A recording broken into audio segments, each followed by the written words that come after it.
All doing fine.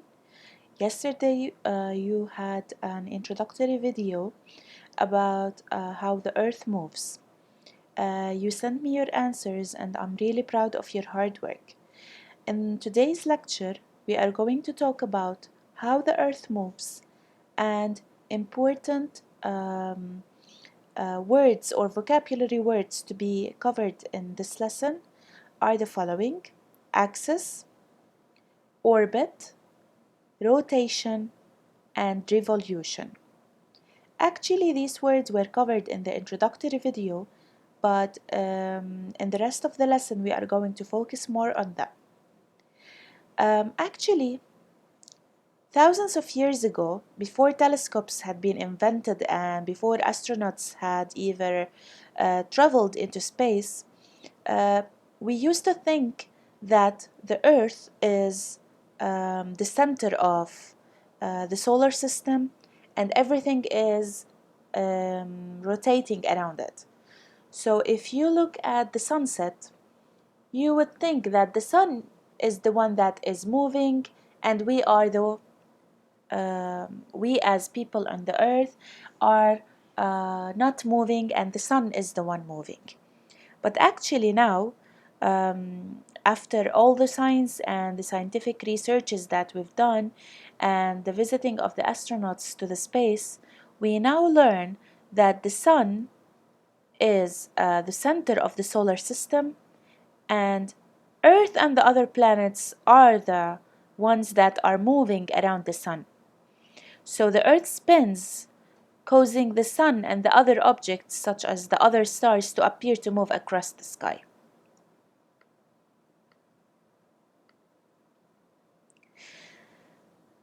Now, to move on, there's something important we should talk about, which is the Earth's rotation. So if I asked any one of you, what does it mean to rotate? Well, I'm sure after thinking that most of you will have the right answer. Rotation means to spin. So when something is rotating, it's spinning around. Actually, Earth and the other planets of the solar system rotate or spin. They each rotate around an imaginary line called an axis. So this is the first important word to mention, which is axis. Okay, so an axis is an imaginary line, so it's not actually present, but it's imaginary, which is this line. If we look at this picture, this line is called the axis of the Earth. It's imaginary, it's not true. And the line spins or rotates around this line. The northern end of the Earth's axis is the North Pole, the north. So here is the northern pole. And the south end of this axis is called the southern pole. The way or the rotation occurs in this direction.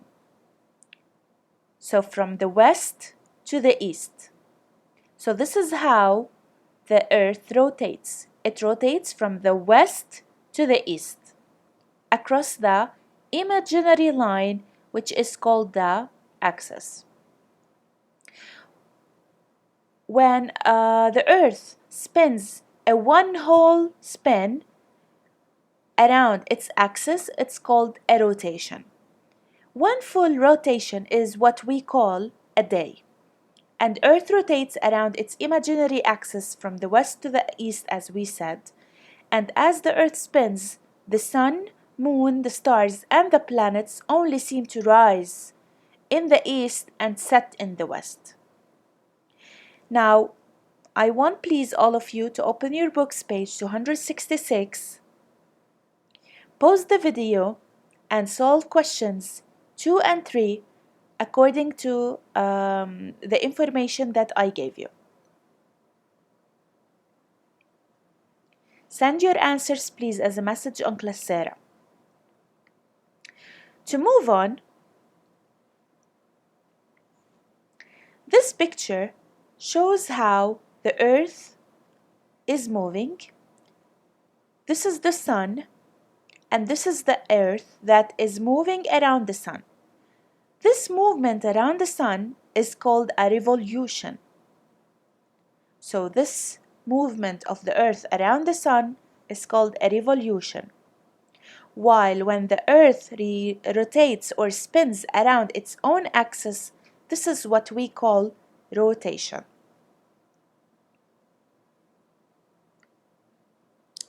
So the spinning of the Earth, which might be the moon, the star, or the Earth around its axis, is called its rotation. So the Earth's rotation is why we experience day and night. So this rotation will cause what we call the day and the night. And this is why the sun appears to travel from the east to the west across the sky. This is the Earth axis, which we said it's an imaginary axis. It's an imaginary line. While the Earth's revolution is this. It's when the Earth is rotating around the Sun. So it travels around the Sun. A complete trip around the Sun is called a revolution. The Earth takes 1 year or about 365 days to complete one revolution, and this will give us the year. Now, I'm asking all of you, please, to review this lecture, answer the questions assigned for you, send your answers on Classera, and please remember, if you have any concern, any question, any participation, please do not hesitate to send any of these as a message on the discussion group that you have on your Classera accounts. Have a nice day.